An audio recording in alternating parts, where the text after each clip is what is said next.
एगो हम गाना गाने रही सारे गामा हम भोजपुरी से गोलू भैया वो गाना के बड़ा फैन हुए कबो कबो कहले कि अच्छा गया बड़ा ओमे लाइन बा कि सुनो ऐ दीवानी ओ परियों की रानी तेरी ये जवानी बड़ी ब्यूटीफुल है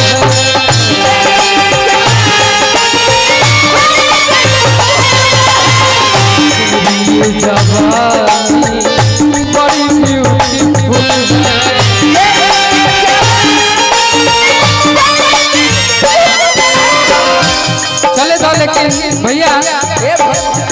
बैंजो वाला के थोड़ा सा आवाज बढ़ा था हमके खुद सुनाई नहीं के दे दो का बजा बता पहले बड़ा ठीक बा और सुनो ऐ दीवानी ओ परियों की रानी सुनो ऐ दीवानी ओ परियों की रानी सुनो ऐ दीवानी नहीं सुनो ऐ शिवानी ओ परियों की रानी तेरी ये जवानी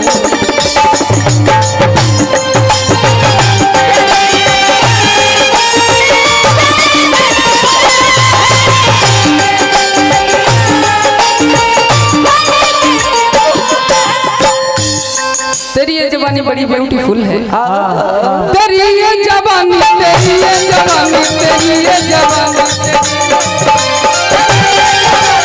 तेरी ये जवानी बड़ी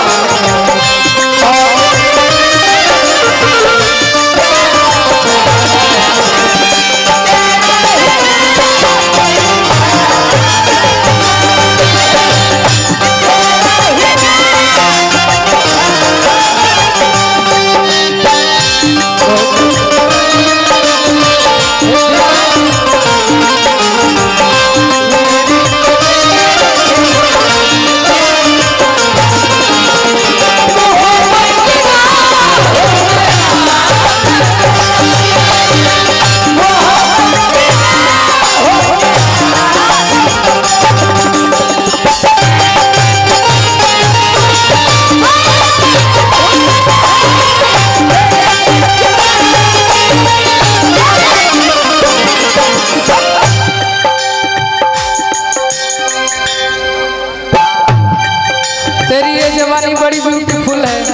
लेकिन चाहेंगे हमार राजन भाई 1 मिनट खातिर और रुक जाइए और आप भी आ ही जाइए अब भोर में थोड़ी क्या आइएगा अब हो कनौरी भोर सत्यजीत म्यूजिक वर्ल्ड से हमारे वो गाना भी वाला अरे सत्यजीत म्यूजिक वर्ल्ड हेलो सरकार म्यूजिक वर्ल्ड से अरे कि छमक चलली हो छमक चलली हेलो देखिए भैया ये गाना हम बड़ा कोरसला टाइट अलग तरह से डील करके छोड़ देने वाले ऐसे आप लोग ये गाना आई तो आप लोग चढ़ा ले पहले ही सरकार म्यूजिक वर्ल्ड पे के बार कपिल कोट से आए रहे हमारे गाना अब बड़ा अच्छा गाना आयल रहे लेकिन भजन आयल रहे हमके तो कह दिले कि जाली के बा देख लियो मैं अपना काम पहले कर चुका हूँ जाए दो सरकार म्यूजिक वर्ल्ड से आई तो कि है जग जननी जगदम्बा अरे कियनी शरण में तो हरा अम्मा जमाना जगदम्बा हो तू बाड़ू ता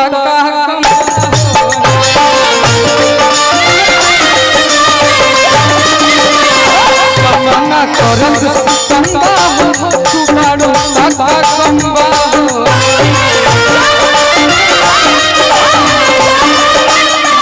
हमेशा धरा धरम्बा हमेशा धरा धरम्बा मैं जहन्नत तहरो लंबा जन्नत जगदम्बा हो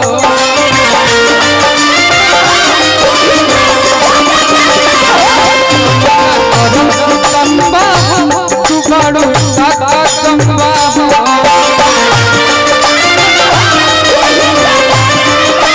भैया और अगला गाना कब आई हम उनका नाम ए चलते ना लेने काहे उनका नाम लेवे के मतलब कि हमरा उनका से एगो चीज चाहिए जे उनका से स्वार्थ बा अगला गाना कब आई जब जख्मी जितेंद्र भैया लिखी कॉपी रिकॉर्ड करते मंच पे हमने के जख्मी जितेंद्र भैया बारे काहे विलंब वाले कहा कबन दोस्त सब कर आस टूटल तहरे पर भरोसा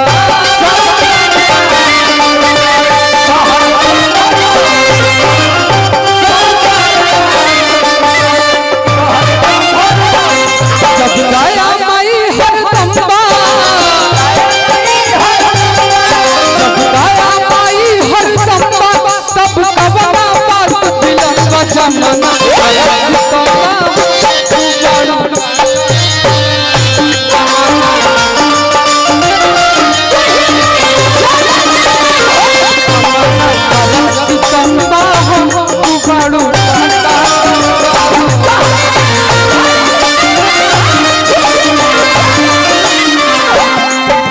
धन के धन तू ही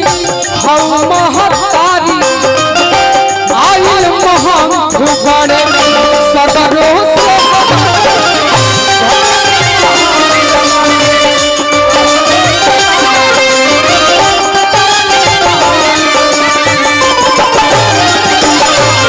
धन के धन तू ही हम महतारी आयु महंत बड़े सगरों से